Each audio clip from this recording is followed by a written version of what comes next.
بسم اللہ الرحمن الرحیم۔ السلام علیکم دوستو، آپ دیکھ رہے ہیں منا بھائی ٹی وی اور میں ہوں آپ کا ہوسٹ ذیشان۔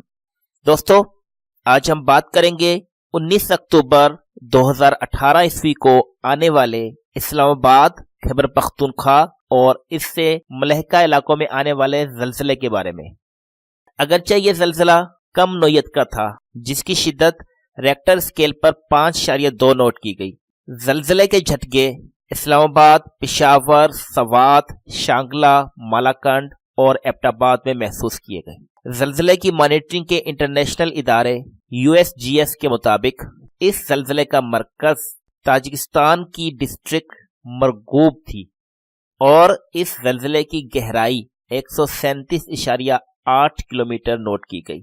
اگرچہ اس زلزلے میں ابھی تک کسی بھی جانی و مالی نقصان کی اطلاعات نہیں ملی ہے، تاہم آپ کو یہ جان کر حیرت ہوگی کہ جس وقت زلزلہ اسلام آباد میں آیا اس وقت وفاقی کابینہ کا ایک اہم اجلاس ہو رہا تھا، جس کی صدارت وزیر اعظم عمران خان کر رہے تھے۔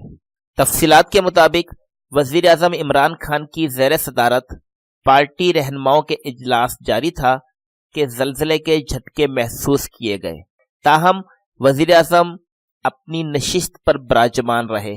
اطلاعات کے مطابق وزیر اعظم کو سیکیورٹی حکام نے میٹنگ آفس سے باہر آنے کا کہا، لیکن وہ اپنی نشست پر بیٹھے رہے اور کہا کہ زلزلہ تو آ رہا ہے، اب کیا کر سکتے ہیں، جبکہ دیگر وفاقی وزراء نشستوں سے اٹھ کھڑے ہوئے، لیکن وزیر اعظم کو اپنی نشست پر براجمان دیکھ کر دوبارہ بیٹھ گئے۔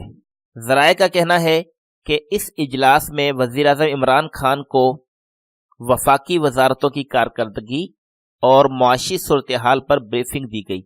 اجلاس میں وزیر اعظم کے شیڈول دورہ سعودی عرب کے حوالے سے بھی امور پر مشاورت کی گئی۔ دوستو، اگر آپ کو ہماری ویڈیو پسند آئے تو ویڈیو کو لائک کرنا اور ہمارے چینل کو سبسکرائب کرنا مت بھولیے گا۔ ملتے ہیں انشاءاللہ ایک نئی ویڈیو کے ساتھ، تب تک کے لیے اپنا خیال رکھیے گا۔ اللہ حافظ۔